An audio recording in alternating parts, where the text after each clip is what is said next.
आता तुमच्या सावंतवाडीत car craft घेऊन येत आहे खात्रीशीर car service. Maruti Suzuki car सर्व्हिसिंगचा मुंबई आणि ठाणे येथील 20 वर्षांचा प्रदीर्घ अनुभव आता आपल्या सेवेसाठी सज्ज। पत्ता car craft services private limited, plot number 21, जुना मुंबई गोवा महामार्ग, चितारी हॉस्पिटल जवळ, कोलगाव भोम, सावंतवाडी। आजच अपॉइंटमेंट बुक करा। कोकण रेल्वेचे शिल्पकार आणि ज्येष्ठ समाजवादी नेते प्राध्यापक मधु दंडवते यांचं नाव सावंतवाडी रेल्वे टर्मिनसला देण्याच्या प्रस्तावाला राज्य सरकारच्या कॅबिनेट बैठकीत मंजुरी देण्यात आली आहे।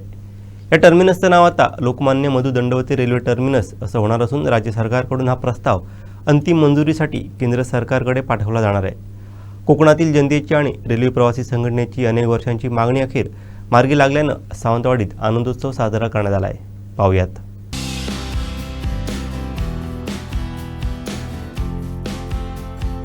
या ऐतिहासिक निर्णयाचं वृत्त समजताच सावंतवाडी कोकण रेल्वे प्रवासी संघटनेच्या वतीने शहरात व रेल्वे स्थानकावर पेढे वाटून तर गांधी चौक येथे फटाक्यांची आतिषबाजी करून जोरदार स्वागत करण्यात आलं। सावंतवाडी रेल्वे स्थानकावरती टर्मिनसचे भूमिपूजन 27 जून 2015 रोजी मुख्यमंत्री देवेंद्र फडणवीस यांच्या हस्ते झालं होतं। यावेळी तत्कालीन रेल्वे मंत्री सुरेश प्रभू, माजी खासदार विनायक राऊत, कालीन पालकमंत्री व विद्यमान आमदार दीपक केसरकर उपस्थित होते। रेल्वे मंत्री सुरेश प्रभू यांनी टर्मिनसच्या 2 टप्प्यातील विकास कामांसाठी 18 कोटी रुपये मंजूर केले होते।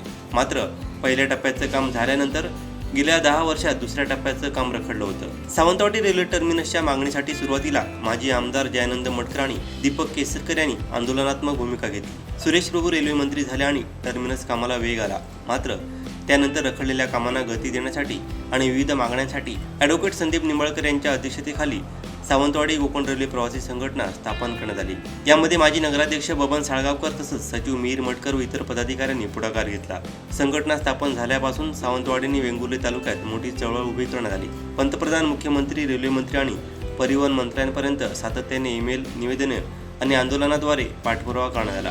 सावंतवाडी टर्मिनसला प्राध्यापक मधु दंडवते यांचं नाव देणं, रेल्वे गाड्यांना थांबा मिळणं आणि स्थानकावर पाणी भरण्याची सुविधा उपलब्ध करून देणं अशा विविध मागण्यांसाठी संघटनेनं सातत्यपूर्ण लढा दिला। दरम्यान कासवगतीने रेल्वे स्थानकावरती काम सुरू आहे। कॅबिनेटच्या निर्णयाचं स्वागत करण्यासाठी रेल्वे प्रवासी संघटनेचे सचिव मीर मटकर, प्रशांत जयानंद मटकर, अभिमन्यू लोंढे, रेल्वे स्थानक रिक्षा संघटना पदाधिकारी व अन्य पदाधिकाऱ्यांनी सावंतवाडी रेल्वे टर्मिनसवर जाऊन प्रवाशांना आणि कर्मचाऱ्यांना पेढे वाटले। कोकणवासियांना आज खऱ्या अर्थाने न्याय मिळालेला आहे। आज कोकणाला हक्काचं टर्मिनस मिळालेलं आहे। त्यात दंडवते साहेबांच्या ह्या टर्मिनसला नाव देऊन महाराष्ट्र शासनाने एकंदरीत कोकणवासियांना गौरवित केलं आहे। एक सुंदर अशी आदरांजली आज दंडवते साहेबांना मिळालेली आहे। आणि त्यात सांगायचं झालं तर खूप वर्षानंतर ह्या लोक भावनेला आज महाराष्ट्र शासनाने गौरवित केलं आहे। त्यात मी सगळ्यांचे आभार मानतो। महाराष्ट्र शासनाचे जाहीर आभार मानतो, पालकमंत्री खासदार साहेबांचे आभार मानतो, आमच्या आमदार साहेबांचे आभार मानतो आणि कोकणातल्या ह्या गोष्टीसाठी ज्या ज्या संघटनांनी, ज्या लोकांनी प्रयत्न केला त्या सगळ्यांचे आभार मानतो। खूप समाधानी आहोत आज आम्ही। महाराष्ट्र शासनाचे आभार। ह्या निर्णयाबद्दल आनंद होतो आहे। मंत्रिमंडळाचे आणि आपल्या जिल्ह्याचे पालकमंत्री नितेश राणे यांचे, त्याशिवाय दीपक केसरकर यांचे अभिनंदन करतो। मधु दंडवते यांनी कोकण रेल्वेचे काम ज्या वेगाने केले त्याचे खरे तर कौतुक आजही होते आहे। मधु दंडवतेंच्या साधेपणाला आजही लोक भावत आहेत, आजही उदाहरणं देत आहेत। त्यामुळे खरं तर एव्हाना त्यांच्या नावाचा उल्लेख सावंतवाडी टर्मिनसवर व्हायला पाहिजे होता। दुसरा का होईना ते झालं। सावंतवाडी रेल्वे टर्मिनससाठी सावंतवाडी प्रवासी संघटनेने जे अतोनात सतत, म्हणजे आम्ही 2 नाहीत, सगळे आहेत आमच्याकडे।